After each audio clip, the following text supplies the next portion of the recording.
उत्तराखंड के पिथौरागढ़ में 4 दिन तक लगातार हुई बारिश के बाद रविवार रात बादल फटने से भारी तबाही हुई है। बीती रात धारचूला तहसील से 12 किलोमीटर दूर कैलाश मानसरोवर यात्रा मार्ग से लगे जुम्मा गांव में बादल फटने से भारी तबाही हुई और जानकारी के मुताबिक हादसे में एक महिला समेत 7 लोगों के लापता होने की खबर है। आशंका ये भी है कि ये संख्या और भी बढ़ सकती है। एनडीआरएफ, एसडीआरएफ, पुलिस मौके के लिए रवाना हो चुके हैं और हाईवे सहित सभी पैदल मार्ग बंद होने से गांव तक पहुंचना मुश्किल हो गया है। इसके अलावा बादल फटने से 280 मेगावाट की धौली गंगा जल विद्युत परियोजना के तपोवन स्थित प्रशासनिक भवन के पास काली नदी का पानी जमा हो गया है। नदी किनारे स्थित 2 भवन भी क्षतिग्रस्त हो गए हैं और जुम्मा गांव के चामी तोक में भी 6 मकान पूरी तरह से क्षतिग्रस्त हो गए। तो ये तस्वीरें पिथौरागढ़ की आप देख रहे हैं, जहां पर बादल फटने की घटना सामने आई है। कई घरों को नुकसान पहुंचा है। 7 लोग अभी लापता बताए जा रहे हैं। हालांकि ये जो आंकड़ा है और भी बढ़ सकता है। ये तस्वीरें आप देख रहे हैं। हाईवे सहित सभी पैदल मार्ग भी बंद है और इसी वजह से जो रेस्क्यू टीमें वहां पहुंच रही हैं उन्हें भी दिक्कतों का सामना करना पड़ रहा है। सबसे पहले एक्सक्लूसिव तस्वीरें आपको दिखा रहे हैं। पेड़ किस तरीके से धराशायी हो गए हैं, इसके साथ ही मकानों को भी काफी नुकसान पहुंचा है। यहाँ पर बादल फटने से भारी तबाही हुई है। दरअसल पहाड़ों पर हो रही बारिश अब कहर बरपा रही है और इसी वजह से आपको याद होगा कि उत्तराखंड में पिछले कुछ दिनों से जो बारिश हो रही है उसे देखते हुए क्या स्थिति है अलग अलग इलाकों में, इसका जायजा लेने के लिए खुद मुख्यमंत्री की तरफ से हवाई सर्वेक्षण किया गया था। और इस वक्त हमारे साथ हमारे सहयोगी रामानुज हमारे साथ जुड़ गए हैं। रामानुज, एक बार फिर से पहाड़ों पर नुकसान की खबरें सामने आ रही हैं, बादल फटा है, क्या अपडेट्स आपके पास? सबसे पहले अपडेट आपको ये बता दें कि पिथौरागढ़ के जुम्मा क्षेत्र में बादल फटने की जो घटना सामने आई है, मुख्यमंत्री पुष्कर सिंह धामी ने पिथौरागढ़ के डीएम डॉक्टर आशीष चौहान से थोड़ी देर पहले भी फोन पर बात की है और पूरे घटनाक्रम के बारे में जानकारी ली है। और मुख्यमंत्री पुष्कर सिंह धामी ने उन्हें निर्देश भी दिया है कि जो भी बचाव राहत के काम किए जा सकते हैं उसको तत्काल किया जाए। और जो खबर मिली है उसके मुताबिक इस वक्त रिद्धिमा अग्रवाल जी हमारे साथ जुड़ गई हैं। रामानुज, मैं लौटूंगी आपके पास, डीआईजी हैं। रिद्धिमा जी, इस वक्त क्या स्थिति बनी हुई है? बादल फटने की सूचना मिल रही है, आपके पास क्या जानकारी जो आप दर्शकों तक साझा कर पाए? देखिए, जो अभी हमें जानकारी मिली है उसके अनुसार बहुत ज्यादा अतिवृष्टि के कारण कल रात भूस्खलन हुआ और उसमें 5 से 7 लोगों के दबे होने की आशंका है मलबे में। अभी मॉर्निंग में फिलहाल 3 बच्चों की बॉडीज को रिकवर कर लिया गया है और हमारी सभी टीम जो है वो वहीं पर आसपास क्षेत्र में ही है और सर्च ऑपरेशन जो है वो जारी है। रिद्धिमा जी, क्योंकि वहां पर हाईवेज बंद हो गए हैं, आवागमन पूरी तरीके से ठप हो गया है, जो रेस्क्यू टीमें पहुंच रही हैं उनको भी दिक्कतें हो रही हैं वहां? डेफिनेटली वहाँ पूरा आवागमन बंद है क्योंकि मलबा काफी आ गया सड़कों पर। और वैसे भी ये जो गांव है ये पूरा का पूरा पैदल मार्ग है, तपोवन से लगभग 8 किलोमीटर आगे। तो रेस्क्यू टीम्स को पहुंचने में परेशानी डेफिनेटली है, लेकिन फिर भी जिस भी प्रकार की सहायता उपकरण को पहुंचाना होगा या मैन पावर की वहाँ पर आवश्यकता होगी, हम लोग ग्राम प्रधान और लोकल वॉलंटियर्स उनके संपर्क में है और सभी सुविधाएं वहां तक पहुंचाने का प्रयास किया जा रहा है। रिद्धिमा जी, जैसे कि आप जानकारी दे रहे हैं कि अभी वहां पर कुछ लोग फंसे हुए हैं, लेकिन क्या इसमें कोई कैजुअलिटी भी हुई है अभी तक? देखिए, 5 से 7 लोग के मिसिंग की सूचना हमारे पास इनिशियल थी। उसके बाद 3 बच्चों की बॉडीज को रिकवर किया गया है अभी आधा घंटा पहले। तो हमारी आशंका है कि और लोग भी इसमें अभी दबे हो सकते हैं। 2 महिलाएं और 2 पुरुषों के दबे होने की शायद संभावना है। मैम, जहां पर ये बादल फटा है एग्जैक्ट ये एरिया कैसा है और कौन कौन से गाँव को जोड़ता है ये?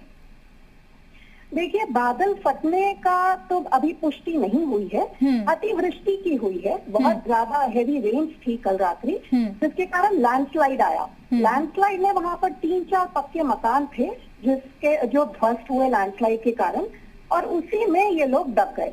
ये गांव जुम्मा है, इसके आसपास हमारा एनएचपीसी का पावर प्लांट भी है। वहां की कॉलोनी में भी पानी घरों में घुसा था, परंतु वो सब सुरक्षित है, किसी भी और प्रकार की हानि की सूचना अभी प्राप्त नहीं हुई। रिद्धिमा जी, रेस्क्यू ऑपरेशन किस तरीके से चल रहा है अभी फिलहाल?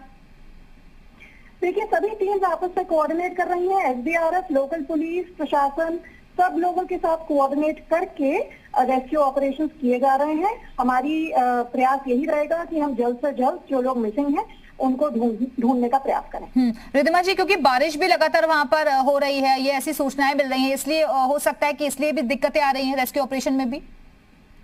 देखिए, बारिश हो रही है लेकिन अभी बारिश काफी कम है और जो काली नदी का वाटर फ्लो है वो भी काफी कम हुआ है मॉर्निंग से, जो पॉजिटिव साइंस है।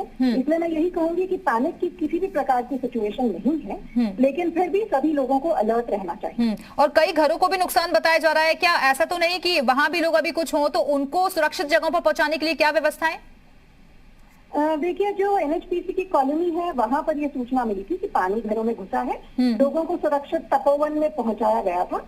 जुम्मा गांव में फिलहाल अभी और किसी भी प्रकार की हानि की सूचना नहीं है। अगर जरूरत पड़ेगी तो हमारे हर जनपद में अलग अलग जगह पर टेम्पररी शेल्टर्स बनाए जाते हैं मानसून सीजन से पहले। अगर ऐसी कुछ भी जरूरत पड़ी तो इन लोगों को सुरक्षित स्थानों पर शिफ्ट किया जाए। मैम, एक चीज को और कंफर्म कर दीजिए, क्या ये बादल ही फटा है या फिर भूस्खलन हुआ है? एग्जैक्ट क्या हुआ है? भूस्खलन हुआ है वहाँ? देखिए, जो हमें सूचना मिली है उसके अनुसार अतिवृष्टि से भूस्खलन हुआ है।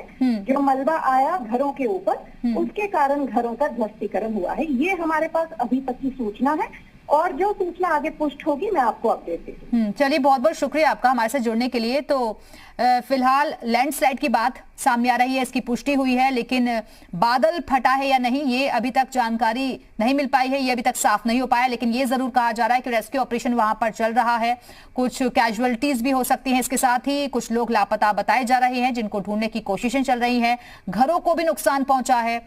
फिलहाल ये एरिया आपको दिखा रहे हैं जहां पर ये भारी नुकसान की खबरें सामने आ रही हैं, क्योंकि बारिश कल बहुत ज्यादा देर रात हुई थी और इसी वजह से लैंडस्लाइड हुआ, भूस्खलन हुआ और कई घरों को नुकसान पहुंचा है। फिलहाल ये बादल जो बताया जा रहा है धारचूला के जुम्मा गांव में फटा था, लेकिन अभी तक इसकी आधिकारिक पुष्टि नहीं हो पाई है कि वहां पर बादल ही फटा या फिर लैंडस्लाइड हुआ है। इसकी जानकारी अभी जैसे ही मिलेगी उसको भी आपसे साझा करेंगे। लेकिन फिलहाल जो टीमें हैं वो पहुंच चुकी हैं और कुछ टीमें ऐसी हैं जिनका पहुंचना बाकी है। लेकिन फिलहाल मुख्यमंत्री भी इसको लेकर गंभीर नजर आए हैं और हर हालात पर नजर बनाए हुए हैं। अधिकारियों को भी निर्देशित कर दिया गया है, तमाम टीमें अभी पहुंच रही हैं मौके पर। हमारे साथ हमारे सहयोगी रामानुज लगातार जुड़े हुए हैं। रामानुज, अभी तक ये कंफर्म नहीं हो पा रहा है कि वहां लैंडस्लाइड हुआ है या फिर बादल फटा है, क्योंकि अभी रिद्धिमा जी हमारे साथ जुड़ी जो कह रही है कि लैंडस्लाइड की खबर है।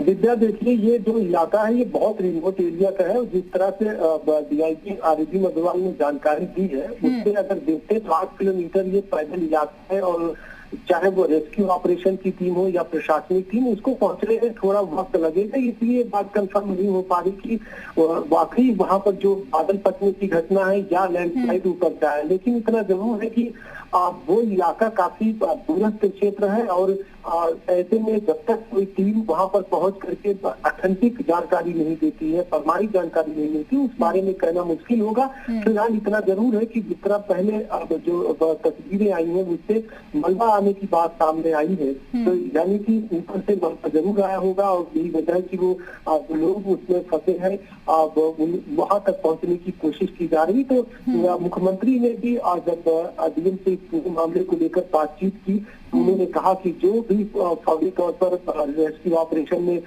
मदद ली जा सकती है वो तुरंत ली जाएगी। और आपने देखा कि मुख्यमंत्री ने भी कहा था कि अगर इसमें हेलीकॉप्टर की भी जरूरत पड़ती है तो उसको भी उपलब्ध कराया जाएगा। राजधानी देहरादून का जो आपदा प्रबंधन टीम है वहाँ के सभी अधिकारियों को अलर्ट मोड पर रखा है। रामानुज, क्या मुख्यमंत्री भी जा सकते हैं वहाँ और क्या अभी तक कोई स्थानीय नेता पहुंचा है? देखिए, अभी मुख्यमंत्री के जाने के कार्यक्रम के बारे में कोई आधिकारिक जानकारी नहीं आई है। मुख्यमंत्री ने केवल टेलीफोन से ही डीएम से बात की और उन्हें तत्काल रेस्क्यू ऑपरेशन चलाने के लिए निर्देश दिए। और स्थानीय लोगों का ये है कि अगर वहां तक कोई पहुंचता भी है तो कम से कम 3 से 4 घंटे का वक्त लगेगा। पैदल मार्ग है तो बहुत ही दूरस्थ क्षेत्र में थोड़ा सा वक्त के बाद इसकी तस्वीर साफ होगी। और यही वजह है कि राजधानी देहरादून के तो फिलहाल वहाँ रेस्क्यू ऑपरेशन चलाया जा रहा है, हालांकि थोड़ी बहुत मुश्किलें भी पेश आ रही हैं, कई घरों को नुकसान पहुंचा है। बहुत बहुत शुक्रिया आपका रामानुज, हमारे साथ जुड़ने के लिए, जानकारी देने के लिए।